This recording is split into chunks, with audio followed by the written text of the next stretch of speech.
नमस्कार। आज हम भगवद गीता के कुछ अहम बहुत खास उदाहरणों को देख रहे हैं और कोशिश करेंगे कि उनमें छिपे जो मूल सिद्धांत हैं उन पर थोड़ी गहराई से बात करें। जी। लक्ष्य यही है कि कर्म, आत्मा और अपने धर्म कर्तव्य जैसे जो बड़े विचार हैं गीता के, उनको थोड़ा समझें। बिल्कुल। और ये सिर्फ कोई पुराना ग्रंथ नहीं है, ये तो जीवन जीने की कला पर एक संवाद है असल में। हाँ, वही तो। ये कर्म, भक्ति, ज्ञान, इनके बारे में क्या खास है इसमें? चलिए शुरू करते हैं। जरूर। गीता के ये उदाहरण दिखाते हैं कि कैसे ये रास्ते जीवन में अहम हैं। और मजे की बात ये है कि ये सब बातें एक युद्ध के मैदान में कही गई है ना? कितना अजीब लगता है सोचने में। हाँ, पर सिद्धांत आज भी उतने ही जरूरी हैं। तो सबसे ज्यादा जो सुना जाता है शायद वहीं से शुरू करें। कर्मण्येवाधिकारस्ते मा फलेषु कदाचन। हाँ, ये तो बहुत प्रसिद्ध है। सिर्फ कर्म करने में है, फल में नहीं। सुनने में तो सीधा लगता है, पर असल जिंदगी में बिना नतीजों की चिंता किए काम करना कितना मुश्किल होता है। मुश्किल तो है, हाँ, लेकिन गीता का सार यही है कि अपनी पूरी एनर्जी, अपना पूरा ध्यान अपने कर्म पर लगाओ, अपने कर्तव्य पर। फल की इच्छा या उससे जो अटैचमेंट होता है ना, वो अक्सर हमारे काम की क्वालिटी को भी गिराता है और मन की शांति भी भंग करता है। सही कहा। तो ये एक तरह से हमें सिखाता है कि बस वर्तमान में रहो, अपना बेस्ट दो। अच्छा, और जब कर्म की बात होती है तो फिर ये सवाल भी आता है कि ये कर्म कर कौन रहा है? यहीं पर शायद वो आत्मा वाला विचार आता है ना। बिल्कुल। गीता कहती है आत्मा न जन्म लेती है न मरती है। हाँ। ये शरीर तो बस कपड़ों जैसा है, पुराना होता है, बदल जाता है। हाँ। लेकिन आत्मा जो इस शरीर में है वो हमेशा रहती है, शाश्वत, अविनाशी।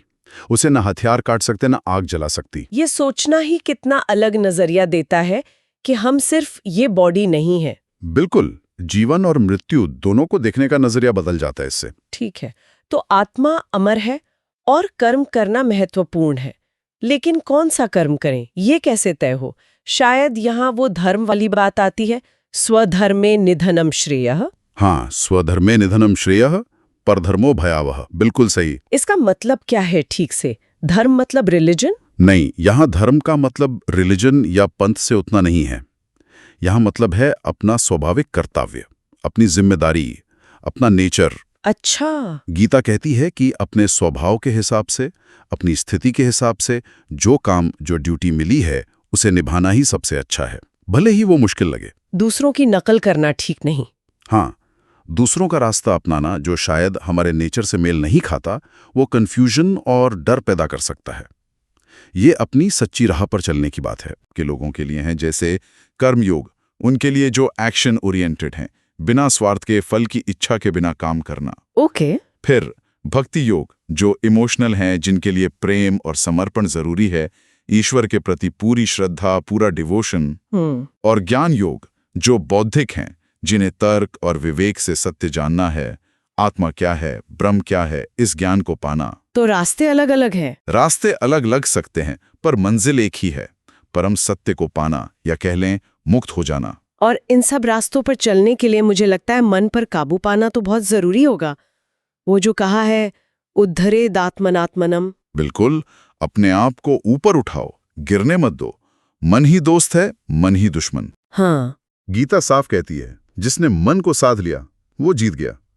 अगर मन हमारे वश में है तो वो हमें ऊपर उठाएगा, और अगर हम मन के गुलाम बन गए तो फिर वो हमें भटकाएगा, नीचे गिराएगा। इसीलिए इंद्रियों पर, मन पर नियंत्रण, यही स्थिरता और शांति की चाबी है। और फिर आती है भक्ति और श्रद्धा की बात। कृष्ण का वो कहना कि जो मुझे प्रेम से याद करता है मैं उसका हो जाता हूँ, ये कितना शक्तिशाली लगता है। ये भक्ति योग का सार है। सच्ची श्रद्धा, सच्चा प्रेम।